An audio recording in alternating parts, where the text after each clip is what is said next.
നമസ്കാരം. അപ്പോൾ ഇന്ന് നമ്മളുടെ ടോപ്പിക് എന്ന് പറഞ്ഞു കഴിഞ്ഞാൽ ഒരു കമ്പനി എങ്ങനെ രജിസ്റ്റർ ചെയ്യണം, അത് പ്രൈവറ്റ് ലിമിറ്റഡ് വേണോ, LLP വേണോ, പ്രൊപ്പറേറ്റർഷിപ്പ് വേണോ, പാർട്ട്ണർഷിപ്പ് വേണോ എന്നുള്ള കാര്യങ്ങളാണ് നമ്മളോട് ഡിസ്കസ് ചെയ്യുന്നത്. അപ്പോൾ ഞാൻ പ്രത്യേകം എല്ലാ വീഡിയോസിലും പറയാറുണ്ട്, നമ്മളിത് സ്റ്റാർട്ടപ്പിന് വേണ്ടി സ്പെഷ്യലി ഫോക്കസ് ചെയ്യുന്ന ഒരു ചാനലാണ്. അപ്പോൾ സ്റ്റാർട്ടപ്പ് കമ്പനി ആയിട്ട് ചെയ്യുമ്പോൾ ആശയം ഇപ്പോൾ നിങ്ങളുടെ മാത്രം ആശയമാണെന്നുണ്ടെങ്കിൽ നിങ്ങൾ അതിൻ്റെ ബൈലോ എഴുതുമ്പോൾ, അതായത് നമ്മൾ ടേംസ് ആൻഡ് കണ്ടീഷൻസ് എഴുതുമ്പോൾ മറ്റുള്ളവർക്ക് എന്താണ് അതിൽ റോള്, എങ്ങനെയാണ് എക്സിറ്റ് പോളിസി, ഈ കാര്യങ്ങളൊക്കെ കൃത്യമായിട്ട് മെൻഷൻ ചെയ്യണം. കാരണം ഗവൺമെൻറ് ഫണ്ടിങ് ഇപ്പോൾ പല രീതിയിൽ നമുക്ക് ഫണ്ടിങ് കിട്ടും, അപ്പോൾ ഗ്രാൻറ്റ് കിട്ടും, അതുമാതിരി തന്നെ ഇക്വിറ്റി കിട്ടും. അപ്പോൾ ഇതൊക്കെ നമുക്ക് അപ്ലൈ ചെയ്ത് ലഭിക്കുമ്പോൾ അതിൻ്റെ നിർവചനം കൃത്യമായിട്ട് നമ്മൾ ആ ബൈലോയിൽ കൊടുത്തിട്ടില്ല എന്ന് വെച്ച് കഴിഞ്ഞാൽ പിന്നീട് ഒരുപാട് തർക്കങ്ങൾക്ക് ഇടയാക്കും. അപ്പോൾ സ്റ്റാർട്ടപ്പ് കമ്പനികൾക്ക് എപ്പോഴും നല്ലത് പ്രൈവറ്റ് ലിമിറ്റഡ് കമ്പനി തന്നെയാണ്. ഇനി നമുക്ക് ഗ്രൂപ്പായിട്ടാണെന്നുണ്ടെങ്കിൽ നിങ്ങൾക്ക് ഇപ്പോൾ LLP അല്ലെങ്കിൽ പ്രൈവറ്റ് ലിമിറ്റഡ് ചെയ്യാം. അപ്പോൾ രണ്ടും തമ്മിൽ ചെറിയൊരു വ്യത്യാസമുള്ളൂ, ഒരു ടേൺ ഓവറിൻ്റെ വ്യത്യാസം മാത്രമാണ് നമുക്ക് ഈ LLPയിലും പ്രൈവറ്റ് ലിമിറ്റഡിലും വരുന്നുള്ളൂ. അപ്പോൾ അത് വരുമ്പോൾ നിങ്ങൾക്ക് ഈ പറഞ്ഞ പ്രൈവറ്റ് ലിമിറ്റഡ് ചെയ്യായിരിക്കും ഉചിതം. അപ്പോൾ പ്രൈവറ്റ് ലിമിറ്റഡ് ചെയ്യുമ്പോഴും നിങ്ങളൊരു എഗ്രിമെൻറ്റ് സെപ്പറേറ്റ് നിങ്ങളെ പാർട്ട്നേഴ്സായിട്ട് ചെയ്തു വയ്ക്കുക.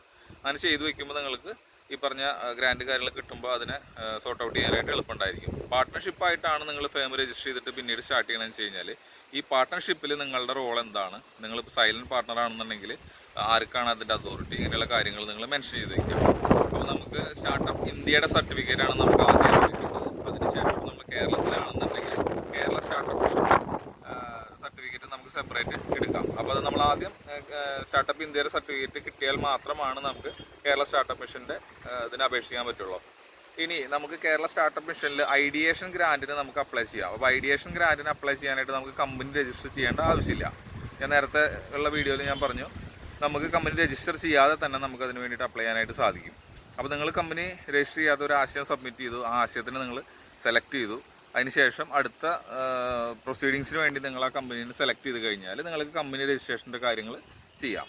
അപ്പോഴും നിങ്ങൾ ഈ പറഞ്ഞ ടീം ആരൊക്കെയാണ് നിങ്ങളുടെ ടീം മെമ്പേഴ്സ് എന്നുള്ളതും അവർ തമ്മിലുള്ള ടേംസ് ആൻഡ് കണ്ടീഷൻസ് എന്താണ് എന്നുള്ളതും കൃത്യമായിട്ട് മെൻഷൻ ചെയ്യണം. ഇപ്പോൾ നിങ്ങളാണ് ഈ പറഞ്ഞ കമ്പനിയുടെ എല്ലാ കാര്യങ്ങൾക്കും വേണ്ടി മുന്നോട്ട് നിൽക്കുന്നത് എങ്കിൽ അതിന് കൃത്യമായിട്ടൊരു വേതനം നിശ്ചയിക്കുക. അത് നിങ്ങൾക്ക് കൈയോടെ എടുക്കാൻ പറ്റിയില്ലെങ്കിലും ബുക്ക് ഓഫ് അക്കൗണ്ട്സിൽ നിങ്ങളത് നിർബന്ധമായിട്ടും കൊടുത്തിരിക്കണം.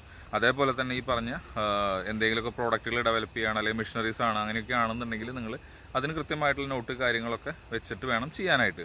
അതല്ലെങ്കിൽ നിങ്ങൾക്ക് ഭാവിയിൽ അത് തർക്കത്തിന് ഇടയാക്കും. അപ്പോൾ ഒരു എക്സിറ്റ് പോളിസി നിർബന്ധമായിട്ട് നിങ്ങൾക്ക് ഏതെങ്കിലും ഒരു എന്താ പറയുക ബിസിനസ്സിൻ്റെ കാര്യങ്ങളുമായി ബന്ധപ്പെട്ടിട്ട് കാര്യങ്ങൾ ചെയ്യുന്ന ലോയറെ അപ്രോച്ച് ചെയ്യാം. അതല്ലെങ്കിൽ മെൻറ്റേഴ്സ് ഉണ്ട്, നമ്മുടെ കേരള സ്റ്റാർട്ടപ്പ് മിഷൻ്റെ രജിസ്റ്റേർഡ് ആയിട്ടുള്ള ഒരുപാട് മെൻറ്റേഴ്സ് ഉണ്ട്. അപ്പോൾ അവരെ നിങ്ങൾക്ക് കൺസൾട്ട് ചെയ്യാം. കേരള സ്റ്റാർട്ടപ്പ് മിഷനിൽ നിങ്ങൾക്ക് അന്വേഷിക്കാം കാര്യങ്ങൾ. ഇപ്പോൾ നമ്മളെ മണ്ണുത്തി അഗ്രികൾച്ചറൽ ബിസിനസ് ഇൻക്യുബേഷനിലാണെന്നുണ്ടെങ്കിൽ നിങ്ങൾക്ക് ഈ പറഞ്ഞ കമ്പനി രജിസ്റ്റർ ചെയ്യാതെ തന്നെ നിങ്ങൾക്കൊരു ആശയം നിങ്ങൾക്ക് സബ്മിറ്റ് ചെയ്യാം. അതിലും ആശയം സെലക്ട് ചെയ്തതിന് ശേഷം മാത്രം നിങ്ങൾ ഇത് ചെയ്താൽ മതി. ഓക്കെ, അപ്പോൾ ഇതൊക്കെ ഞാൻ എൻ്റെ അനുഭവത്തിൻ്റെ വെളിച്ചത്തിൽ പറയുന്നതാണ്. അപ്പോൾ ഞാൻ വളരെ ലളിതമായിട്ടാണ് പറയുന്നത്, ഒരുപാട് ഇതാക്കുന്നില്ല. നിങ്ങൾക്ക് എന്തെങ്കിലും സംശയം ഉണ്ടെന്നുണ്ടെങ്കിൽ ഇപ്പോൾ നമ്മുടെ വാട്സാപ്പ് ഗ്രൂപ്പ് ഉണ്ട്, ഈ കാണുന്ന QR സ്കാൻ ചെയ്ത് കഴിഞ്ഞ് കഴിഞ്ഞാൽ നിങ്ങൾക്ക് ഗ്രൂപ്പിൽ ജോയിൻ ചെയ്യാം. അപ്പോൾ ഗ്രൂപ്പിൽ നിങ്ങൾ സംശയങ്ങൾ ചോദിക്കുക, നിങ്ങൾക്ക് അതിൽ മറുപടി കിട്ടും. Okay, thank you.